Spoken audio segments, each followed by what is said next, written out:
হে আল্লাহ, তোমার জন্য তুমি দয়াবান, মেহেরবান, বিচার দিনের মালিক।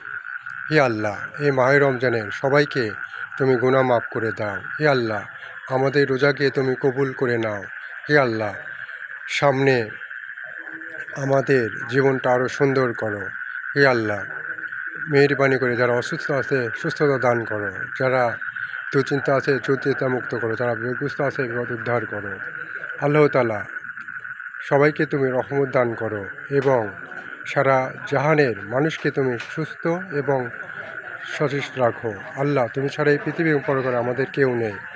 আল্লাহ, তুমি আমাদের সঠিক পথ দেখাও, শয়তানের পথে পরিচিত করো না।